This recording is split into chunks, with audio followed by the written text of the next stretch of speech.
मध्य रात्रि का घना अंधियारा, सुनसान सा रास्ता, चारों ओर सन्नाटा, सिर्फ किर किर आवाज आ रहा है। कभी बहती हवा से पेड़ों से कई आवाजें गूंज रही है और आप अकेले घर की ओर पैदल चल रहे हैं। उतने में अचानक कोई भयंकर विशाल देह, अनेकों हाथ, ऐसे अंधेरे में साये की तरह दिखने वाले आपके सामने आ जाए और आपकी नज़र जब आसपास देखती है तब ऐसे ही अनेकों, कोई विशाल, कोई पतले, कोई लंबे, लेकिन सभी को अनेकों हाथ होते हैं। जैसे कुछ हवा में झूलते हो वैसे हिल रहे हैं। सभी झुंड बस सिर्फ आपकी तरह ही देख रही है। आपस में आपके बारे में धीमी आवाज़ों में कुछ बातें कर रहे हैं। सिर्फ कल्पना करते ही डर से कलेजे का पानी पानी हो जाता है ना। लेकिन यह कोई डरावनी हॉरर स्टोरी मैं आपको नहीं बता रहा हूँ। यह बात तो बचपन से हमारे साथ कई बार घटता रहता है। सिर्फ हम उस वास्तव से बिल्कुल ही अनजान होने के कारण जरा से भी डरते नहीं। उल्टा बहती हवा से हिलने वाले उन सायों जैसे भयंकर आकारों की मजा लेते ही अपनी ही धुन में चलते रहते हैं। क्या आप जानते हैं, हमारे आसपास जो पेड़ पौधे वृक्ष होते हैं वो सिर्फ श्वास ही नहीं लेते, वो देखते हैं। जी हाँ, वो हमें भी देखते हैं, सुनते हैं। रोज़ाना उनके इर्द गिर्द से जब हम गुजरते हैं वो हमें तुरंत पहचान भी लेते हैं। पेड़ पौधों को दिखता है, उन्हें अपने जैसा मन भी होता है और वो रंगों को भी पहचान लेते हैं। इतना ही नहीं, उनका एक दूसरे से गहरा रिश्ता भी होता है और वो एक दूसरे से लगातार बातें करते रहते हैं। अपनी भावनाओं को अपने दिल के करीब रहने वाले दूसरे वृक्षों से सभी सुख दुख की बातें भी शेयर करते हैं। यह कोई फैंटेसी नहीं बता रहा हूँ या मेरी मनगढ़ंत बातें नहीं कह रहा हूँ। यह सभी विज्ञान ने सिद्ध की हुई वास्तविकता है। सिर्फ हमारी ही जो कमियां हैं कि हम उनकी भाषा ना ही सुन पाते हैं ना ही जान पाते हैं। लेकिन वास्तविकता तो यह है कि इस धरती के सबसे ताकतवर, सबसे तेज दिमाग वाले, भावनाओं से भरे सिर्फ हम इंसान ही होते हैं। इस भ्रम में हम बचपन से पले बड़े होने के कारण हमारा वो अपने बारे में मानना वास्तविकता से बिल्कुल ही उल्टा, यह हमारा एक सबसे बड़ा खुद के बारे में वहम जो है। एक छोटी सी कुछ मिलीमीटर लंबाई की चींटी को भी हम जैसा ही दिमाग होता है। भले हमारे इतना प्रगत ना हो लेकिन होता तो है। उनका समाज जीवन, उनके रहन सहन, उनके एक दूसरे से रिश्ते, यह सभी का अभ्यास करने के बाद हम सिर्फ और सिर्फ अचंभित ही हो जाते हैं। आज हम बातें करेंगे हमारे आसपास मौजूद पेड़ पौधों और वृक्षों की। जैसे मैंने पहले कहा, पेड़ पौधे आपस में बातें करते हैं। इतना ही नहीं, उनके पास मिली जानकारी भी एक दूसरे से शेयर करते हैं। उनको अपने जैसी भावनाएं भी होती है।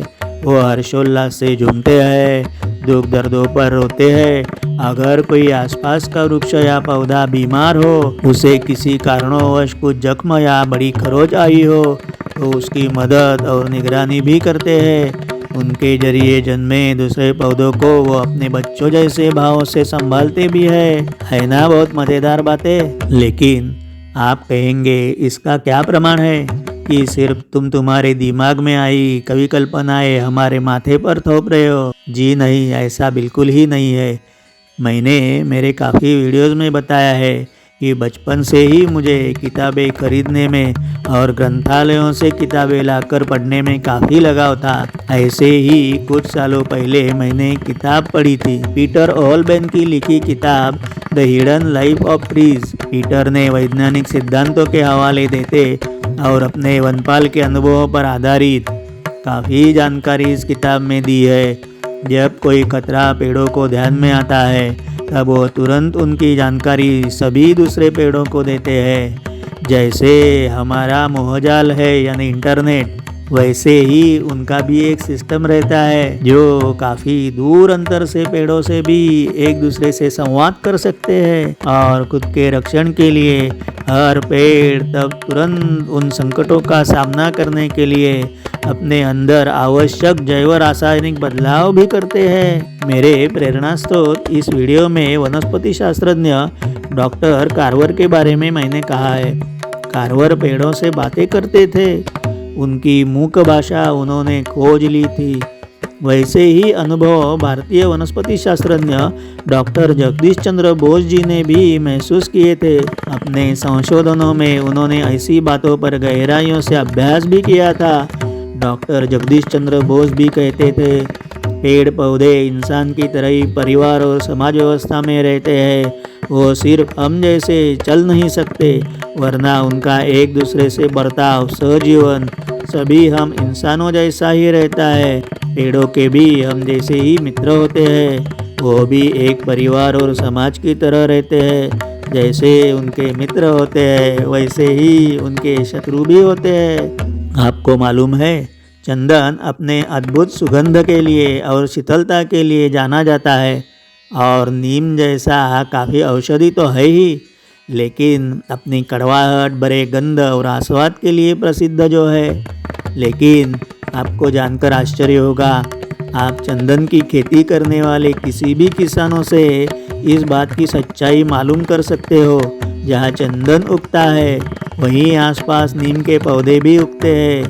किसान जब चंदन की खेती करते हैं, चंदन के वृक्षों की अच्छी निगरानी और उनके पौधे अच्छी तरह से बढ़ने के लिए आसपास नीम के बीजों भी बोते हैं, क्योंकि चंदन और नीम का सहजीवन बेहद अच्छा रहता है।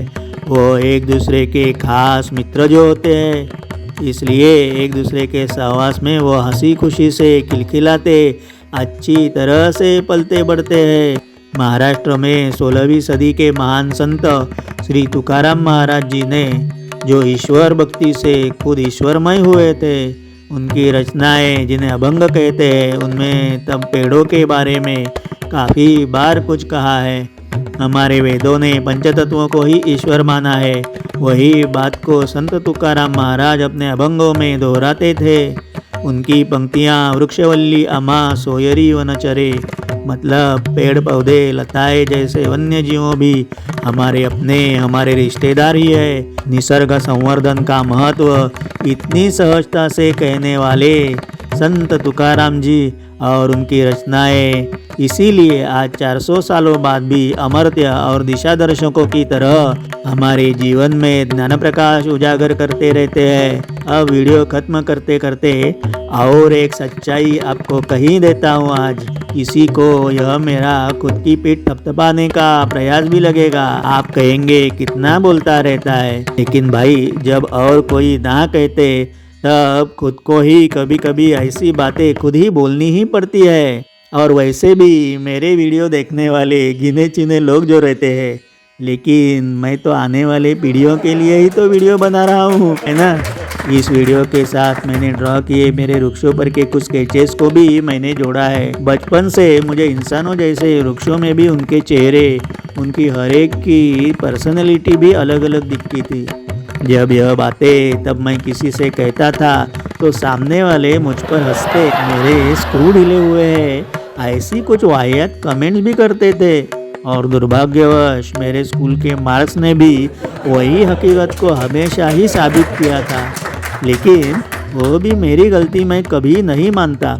शिक्षा पद्धति की कमियों का नतीजा था, ऐसा मैं मानता था और आज भी मानता हूँ। लेकिन जैसे मैं बड़ा होते गया तब हंस क्रिश्चियन एंडरसन के अगली डकलिंग कविता में बताए वो राजहंस के पिले की तरह सच्चाई की मुझे अनुभूतियाँ होने लगी। लोग जिसे मेरा पागलपन समझते थे, उन बेचारों को जो मेरे स्क्रू ढीले होने के लक्षण लगते थे, हकीकत में तो वो लोग उनमें समाये ज्ञान भंडारों से मुझ में कहीं ज़्यादा और सटीक ज्ञान जो मैं ऊपर से आते समय ही लेकर आया था, उसी का नतीजा था। ये सच्चाई को जानते ही नहीं थे। इसलिए मैं बचपन से ही पेड़ पौधों में इंसानों के जैसे चेहरे और पर्सनैलिटी भी देख पाता था।